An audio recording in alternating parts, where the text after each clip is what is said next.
Awakening with Brahma Kumaris में आज फिर आप सबका स्वागत। ओम शांति। अगर हम पीछे मुड़कर देखते हैं तो ऐसा लगता है कि जैसे कितना आसान था ये सब कुछ समझना, लेकिन हम सोए हुए थे, हमें पता ही नहीं चला, हमने सारी ज़िंदगी निकाल दी और जान ही नहीं पाए कि ये छोटी छोटी चीज़ें ही तो थीं जिन्हें बदलना था और ज़िंदगी बदल जाती। इतनी मुश्किलों से गुजरते रहे थे हम।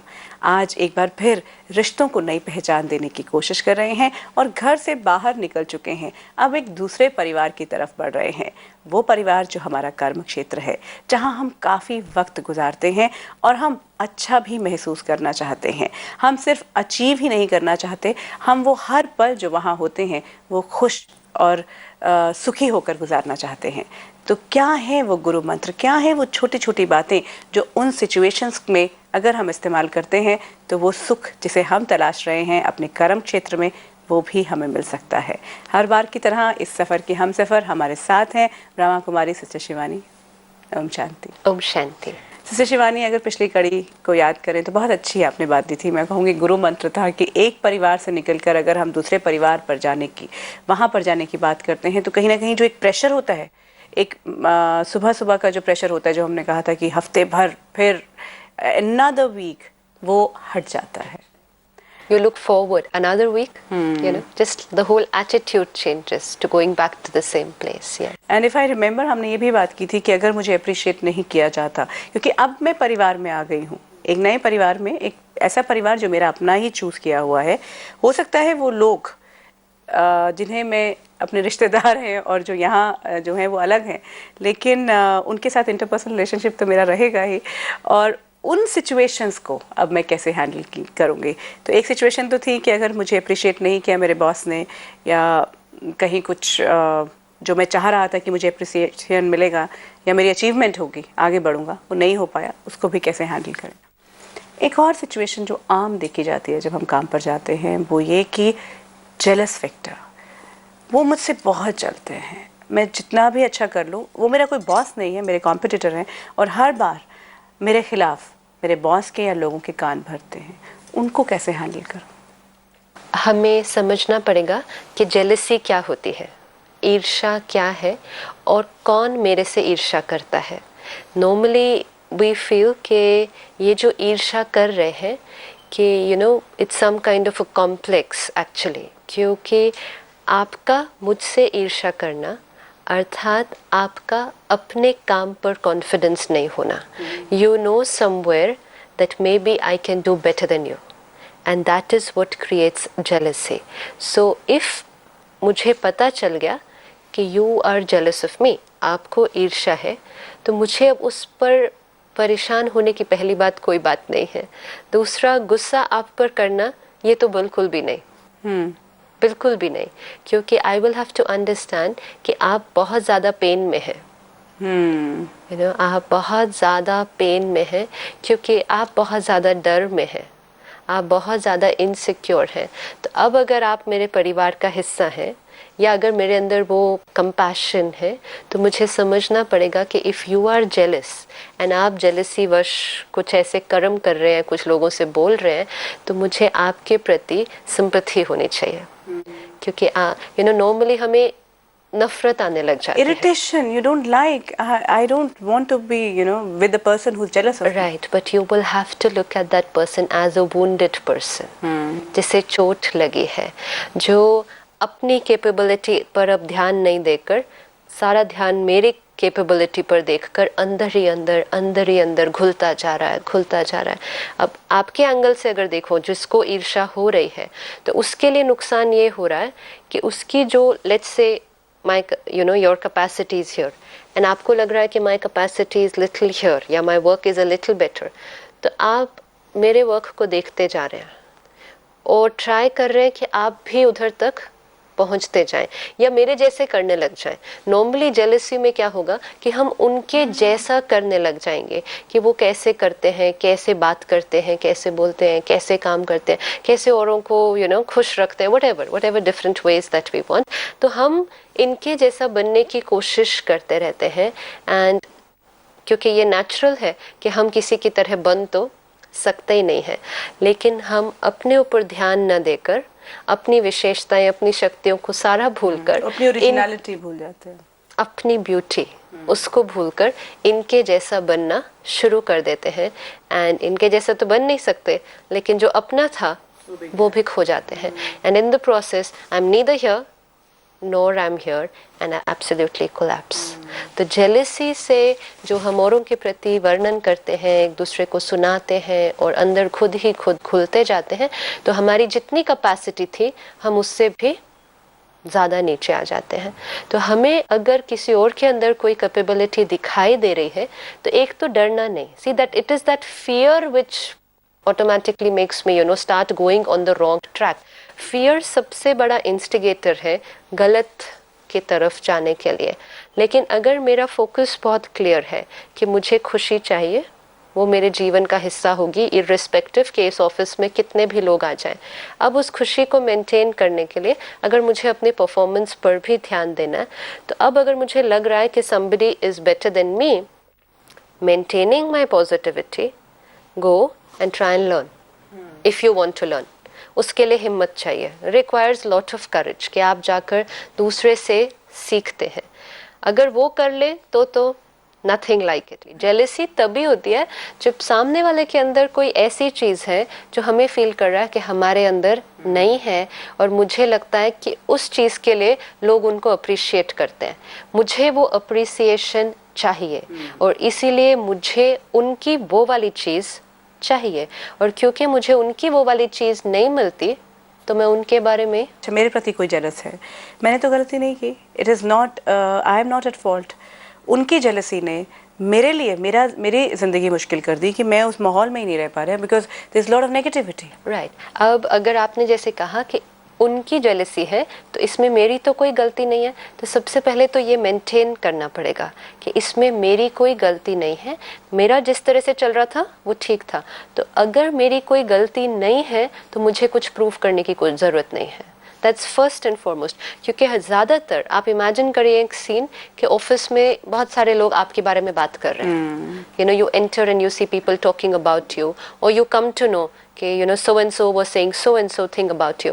तो अब हम ज़्यादातर क्या करते हैं, हम एक एक को जाकर अपनी पॉइंट प्रूव करने की कोशिश करते हैं, एंड समटाइम्स हम भी उसी गेम में चले जाते हैं कि अपनी पॉइंट को प्रूव करने के लिए दूसरे को डाउन करेंगे, दूसरे की बुराई करने की शुरू कर देते हैं। And if I start doing that तो मैंने तो अपनी विशेषता को खो दिया। तो अगर आपको फेथ है कि जो आपके बारे में कहा जा रहा है that's not true, then don't even bother, don't bother, because you're special, you're important, everybody wants your quality and that's why they're talking about it. Don't bother, keep on working on that quality even more. बिल्कुल भी इस cycle में जाना ही नहीं चाहिए, because हम कभी बोल कर अपनी बात को सिद्ध नहीं कर सकते, और जो बात again if it's the truth, अगर वो राइट है तो उसको सिद्ध करने की कोशिश नहीं करें। एक छोटा सा फेज आएगा बीच में जहां आपको फील होगा कि आप अकेले पड़ गए हैं। ये बहुत, ये इसी में सारी प्रॉब्लम्स हो जाती है, इसी में आप डिप्रेशन में चले जाते हैं, इसी को निकालना मुश्किल हो जाता है। तो ये फेज तो आएगा, that's okay, but see again क्योंकि आपके पास वो विशेषता है तभी तो सारे उस तरफ चले गए, and they are so called jealous of what you have. लेकिन if you know what you have, maintain it. तो वो छोटा सा फेज आएगा, लेकिन हमें निश्चय रखना होगा कि ये सिर्फ एक छोटा सा फेज है। अब इस छोटे से फेज में हमें क्या करना पड़ेगा, पहले अपनी स्टेप, ईगो नहीं, again there is a very thin line here, self esteem, ego. एक सेल्फ एस्टीम मेंटेन करके रखेंगे, उस व्यक्ति की क्या निशानी होगी, सेल्फ एस्टीम हाई है, इंटरनल डिस्टर्बेंस कोई नहीं है, कि ठीक है जैसा चल रहा है, मुझे जाकर एक एक को प्रूफ नहीं करना है कि पता है मैंने ऐसा नहीं किया था, वो गलत बोल रही है, वो झूठ बोल रही है, मैंने, I don't need to do all that. और दूसरा, अगर सेल्फ एस्टीम हाई है तो मैं उस व्यक्ति के प्रति जो मेरे अगेंस्ट बोल रहे हैं, या उन सारे लोगों के प्रति जो मेरे अगेंस्ट होकर एक दूसरी साइड पर हो गए, उनके प्रति कुछ नेगेटिव नहीं सोचूंगी। That will be the sign of a soul which has high self esteem, क्योंकि उस आत्मा को ये पता है कि ये खुद सब दर्द में है। तो जो खुद ही दर्द में है, जो खुद ही कमजोर हैं और डरे हुए हैं, उनको क्या डराना? वो ऑलरेडी इतने डरे हुए हैं, उनसे क्या नफरत करना या उनको क्या गुस्सा करना जो ऑलरेडी बाहर से प्रोजेक्ट कर रहे हैं कि वो बहुत स्ट्रांग है, लेकिन इंटरनली वो बहुत डरे हुए हैं। जिस तरह से आपने कहा कि वो एक फेज़ आएगा जब मैं अकेला पड़ जाऊंगा और उसके बाद फिर सिचुएशंस चेंज हो जाएगी, ऐसे में जो अपॉर्चुनिटीज़ मिस हुई कहीं ना कहीं वो पूरे मेरी वर्किंग पे अफेक्ट कर रहा है, क्योंकि कहीं लोनलीनेस या एक मैं बार बार नहीं जा रहा अपने आप को प्रूव करने, तो मैं अपनी स्टेबिलिटी मेंटेन कर रहा हूँ, लेकिन कहीं ना कहीं अपॉर्चुनिटीज़ ऐसा फील होता है कि मिस होती हैं। अपॉर्चुनिटीज़ कभी नहीं मिस होंगी लॉन्ग रन में अगर आप देखेंगे, जस्ट क्योंकि आप अपनी इनर स्टेबिलिटी को मेंटेन कर पाएंगे। उस समय लगेगा अगेन ये इल्यूजन सारे क्रिएट होंगे कि ये मेरे हाथ से जा रही है, ये अपॉर्चुनिटी मेरी होनी चाहिए थी, लेकिन क्योंकि इस समय सारे मेरे अगेंस्ट है, मुझे नहीं बुलाया तो गया, ये मुझे नहीं दिया गया काम, ये किसी और को दिया गया। It's okay, maintain that patience, वो थोड़े से टाइम के लिए, क्योंकि लॉन्ग टर्म में जो व्यक्ति ये मेंटेन कर पाएगा उसका नुकसान हो ऐसा हो नहीं सकता। This is law of Karma कि अगर आपने पॉजिटिविटी, लेकिन not at the cost of internal negativity उन लोगों के प्रति, एक होता है, क्योंकि इसमें जो थिन लाइन आती है, एक है मेंटेनिंग इनर स्टेबिलिटी और दूसरा है विड्रॉ। ये विड्रॉ नहीं है, ये विड्रॉ नहीं है, आप वही हैं, आप सबके साथ ही हैं, आप इंटरनली सबके लिए वही शुभ भावना रख रहे हैं। You're not hating them or you're not disliking them. That's कि, very okay, they are important. being bad to me, I don't like them. That's very important. और वो कौन कर पाएगा? जिसको ये फेथ होगा कि मैं राइट हूँ, जो मैंने किया वो राइट है, या जो मेरी विशेषता है वो है। इन लोगों को उस विशेषता से प्रॉब्लम हो रही है, मेरी विशेषता में कोई प्रॉब्लम नहीं है। ज्यादातर डाउट अपने ऊपर जब आने लग जाता है, that is low self esteem. और वो लो सेल्फ एस्टीम किसको होगा? जो खुद को ही नहीं पहचानता और जो बहुत ज़्यादा डिपेंडेंट है कि और लोग मेरे बारे में क्या सोचते हैं। क्योंकि सेल्फ एस्टीम क्रैश होने का कारण, अपने स्वमान क्रैश होने का कारण सिर्फ ये है कि लोग मेरे बारे में क्या सोचते हैं, लोग मेरे बारे में क्या बोलते हैं, आजकल मेरा क्या इम्प्रेशन है सबके ऊपर। We throw this word impression क्या है, तो इट्स मोर इम्पोर्टेंट मैं अपने बारे में क्या सोचता हूँ। तो if I am okay with that quality, just carry on. And if I'm okay and I come to know कि there is a negative undercurrent, never mind. I feel compassion कि कोई बात नहीं, ये भी हो जाएगा। In fact मैं indirectly भी उनको वो जो चीज़ है जो वो शायद सीखना चाहते हैं या चाहते हैं, I can share even if they don't ask. Normally withdraw हम कर लेते हैं, अपनी विशेषता को अपने तक सीमित रखते हैं, एंड हम कोशिश करते हैं कि ये चीज़ मैं किसी को नहीं बताऊंगे। एक होती है विशेषता, एक होती है कोई स्किल, आपके अंदर कोई स्किल है, कोई टैलेंट है जो आप औरों के साथ शेयर कर सकते हैं, आप औरों को वो चीज़ सिखा सकते हैं। लेकिन डर क्या होता है कि अगर मैंने इनको सिखा दी तो मेरी इंपॉर्टेंस कम हो जाएगी। आज सारे ऑफिस में मेरी इम्पोर्टेंस इस स्किल की वजह से है, and that is the biggest reason for ये जो कंपटीशन आता है। तो हम उस स्किल को अपने तक रखते हैं, जैसे कि ये मेरी प्रॉपर्टी है, मैं किसी को नहीं सिखाऊंगी। अगर कोई पूछ भी लेता है तो उसको गोल गोल घुमाकर इनडायरेक्टली कुछ कर देते हैं, उसको अपना पूरा का पूरा जो आपको आता है वो नहीं सिखाते हैं। This is sine of insecurity. अगर हमें अपने पर कॉन्फिडेंस है, हमें जितना आता है पूरा एंड टू एंड उसको पूरा का पूरा बता देना चाहिए।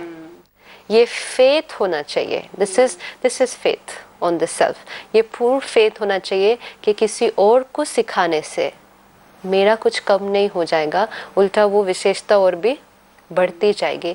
अगर कोई और आगे बढ़ेगा, this is when we understand things on a spiritual level.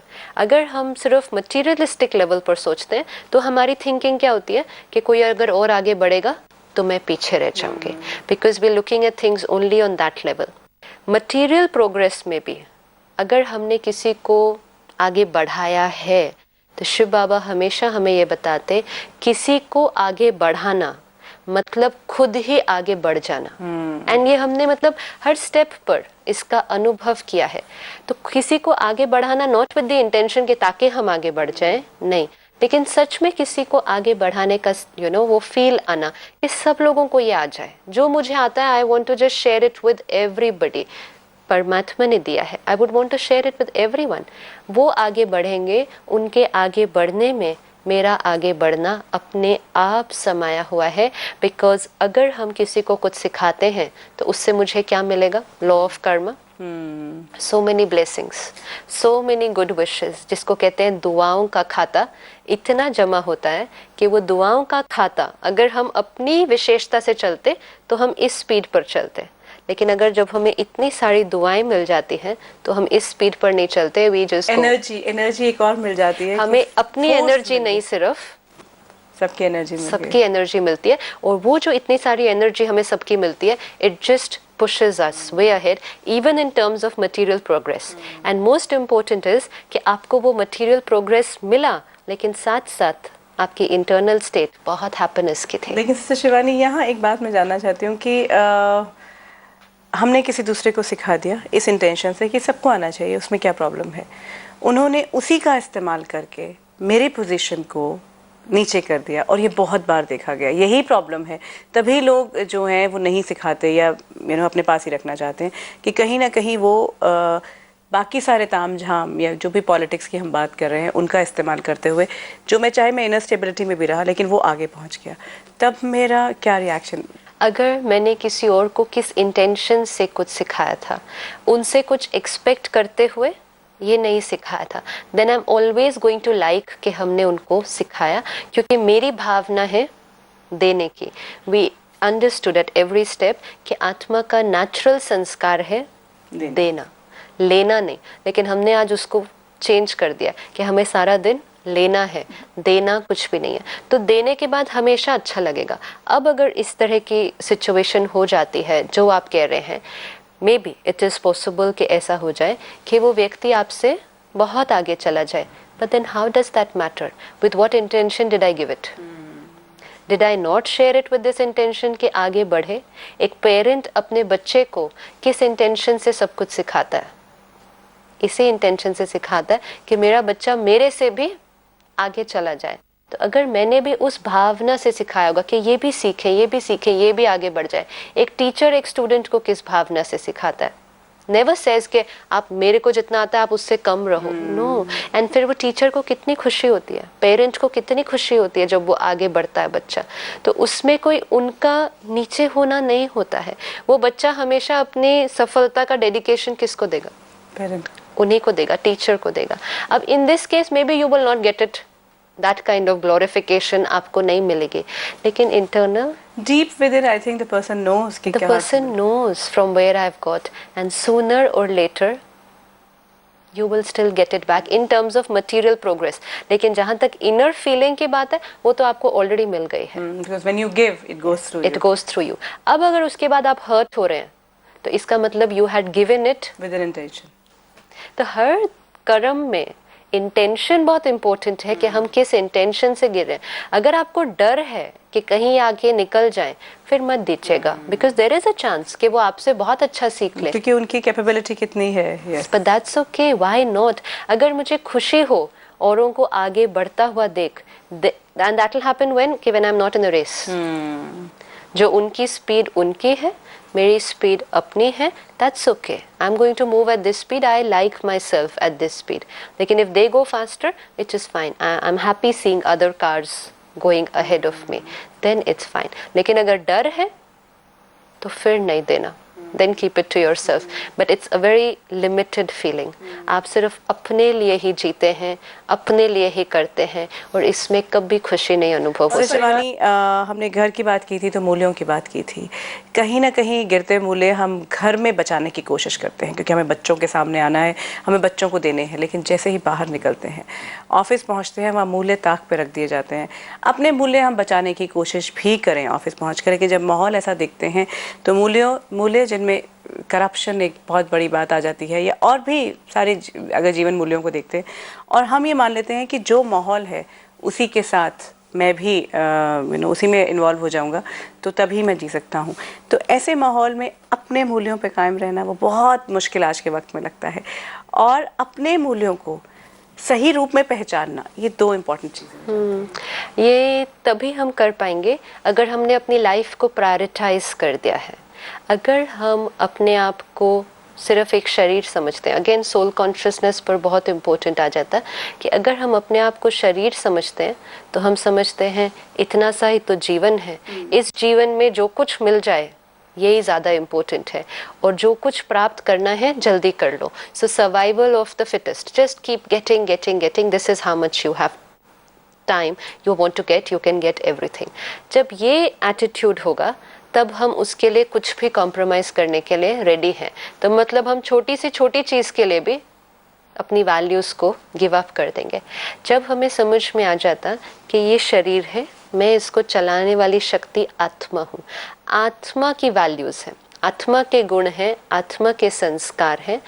खुशी जो है वो मुझे इन मटीरियलिस्टिक चीज़ों से नहीं मिलने वाली, वो मुझे इंटरनल, जो मैं एक एक कर्म करूँगी, किन वैल्यूज़ पर बेस्ड करूँगी, वो तब मुझे मिलने वाली है।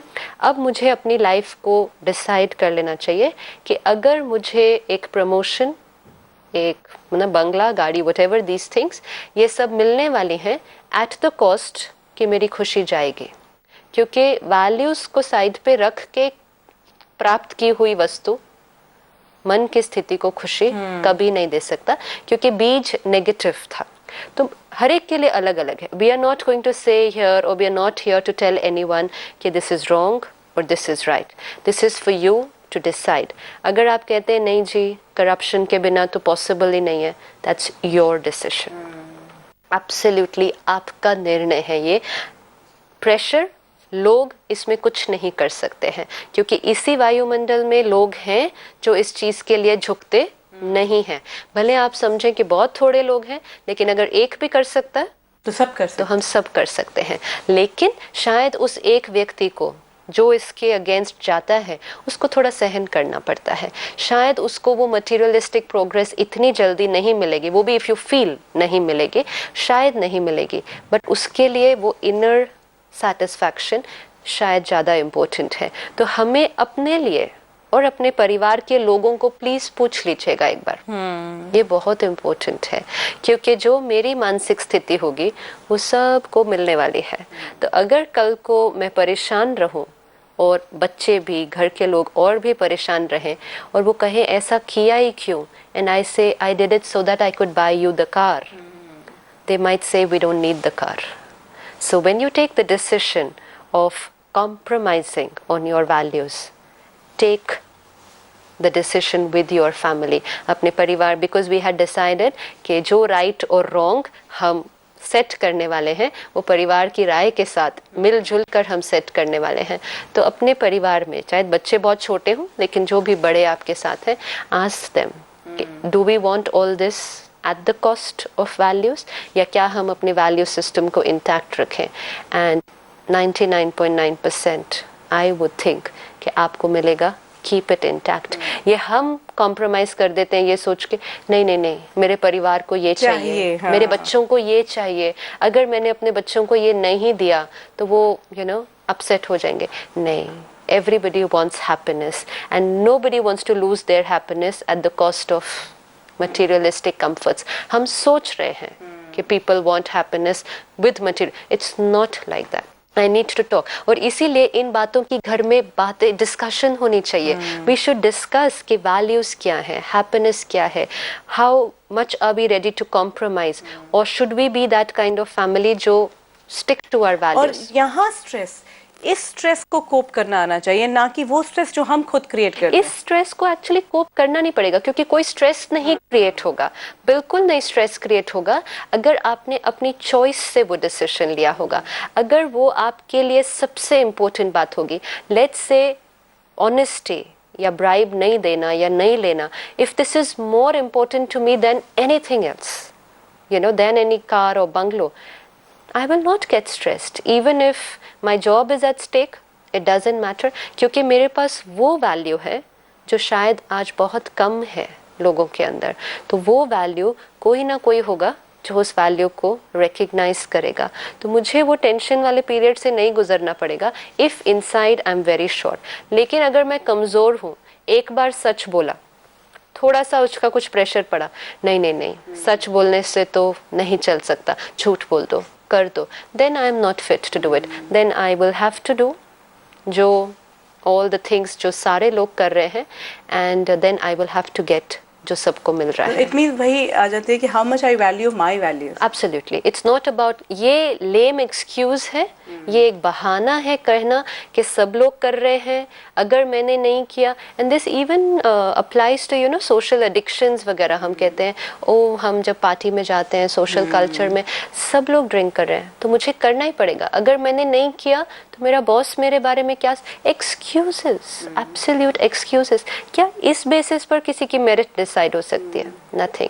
सो वी हैव टू अंडरस्टैंड, अगर we want to do what everybody is doing, then we will get what everybody is getting, and everybody is getting tension, anxiety and stress. If I want to get something different, that's happiness, I will have to do something different, I will have to be somebody different. That's very important. तो अगर वो खुशी चाहिए, it's in your hand already.